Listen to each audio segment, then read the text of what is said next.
Baiklah, Assalamualaikum warahmatullahi wabarakatuh. Perkenalkan nama saya Intan Zora, NIM 22045057 dari Prodi Pendidikan Geografi. Baik, di sini saya akan menjelaskan tentang the home atau rumah. Rumah, rumah bukan sekedar struktur tiga dimensi atau tempat berlindung, namun juga merupakan matrik hubungan sosial dan memiliki makna simbolis dan ideologis yang lebih luas. Secara secara tradisional, rumah dibangun sebagai ruang pribadi yang bertentang tentang ruang publik di dunia kerja. Secara tradisional, perempuan diberi tanggung jawab untuk membuat dan memelihara ruang oleh karena itu, rumah dianggap sebagai tempat perempuan. Rumah adalah tempat konsumsi yang penting ketika barang tersebut didomestikasi dalam hubungan sosial spesifik ruang rumah tangga individu yang membangun makna ekonomi pribadi, namun proses seperti ini dapat menjadi sumber konflik di dalam negeri. Yang kedua, desain rumah. Kita cenderung menganggap remeh rumah, namun bukan sekadar wadah netral bagi hubungan sosialita. Mereka dirancang dan dibangun oleh manusia dan dengan demikian mereka hasil dari masyarakat yang memproduksikannya. A. Gender dan lingkungan binaan. Sebelum berkembangnya kapitalisme dan industri di Eropa, produksi komoditas dan reproduksi terjadi di lingkungan yang sama. Tidak ada tingkat yang pemisahan aktivitas ke dalam ruang yang berbeda, ruang rumah dan tempat kerja seperti yang terjadi pada saat ini. Sebaliknya, masyarakat lebih menjalani gaya hidup yang komunal. Rata-rata rumah tangga tidak hanya mencakup kerabat dekat seperti orang tua, anak-anak, tetapi juga kerabat, pembantu, pekerja, magang, dan lainnya.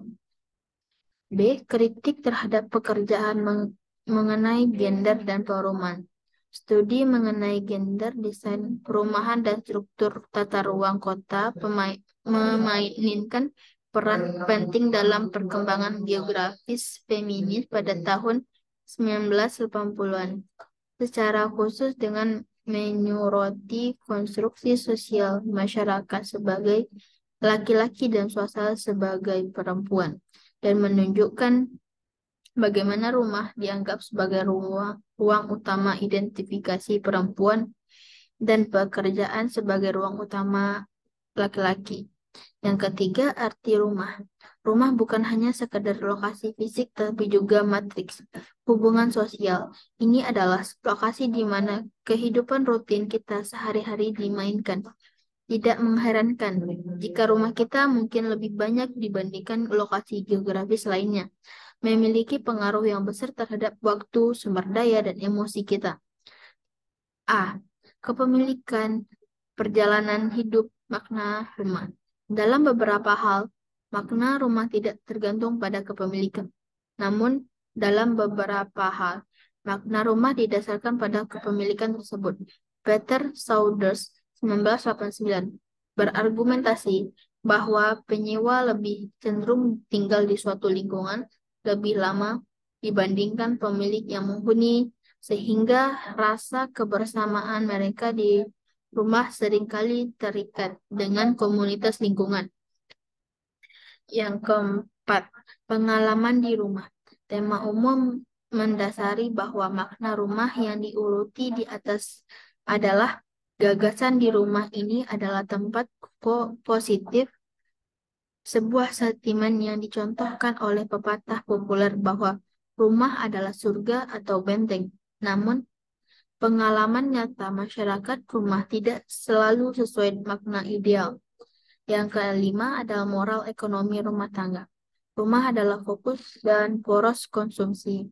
Rumah tidak hanya menjadi objek konsumsi, namun juga merupakan wadah di mana banyak konsumsi mengambil alih rumah tangga sebagai ekonomi moral, yang mereka definisikan sebagai unit sosial, budaya, dan ekonomi yang secara aktif terlibat dalam dalam konsumsi objek makna. Yang keenam, aturan rumah, negosiasi ruang dan waktu. Rumah merupakan tempat penting di mana batas-batas ruang dan waktu, baik dalam kaitannya dengan ruang domestik maupun ruang publik, dinegosiasikan dan diperebutkan antara anggota rumah tangga. Yang ketujuh, tunawisma. Didefinisikan akademis awal tentang tunawisma menekankan tidak adanya tempat untuk tidur dan menerima surat serta apa yang disebut disavis, disafiliasi sosial. Fokusnya telah beralih ke kesadaran bahwa ada sebuah kesinambungan antara tinggal di rumah dan menjadi tunawisma, di mana orang-orang yang tinggal di akomodasi sementara, tidak aman, atau secara fisik di bawah standar, berada di antara kedua ekstrim ini. Sekian, terima kasih. Eh, sekian, terima kasih. Assalamualaikum warahmatullahi wabarakatuh.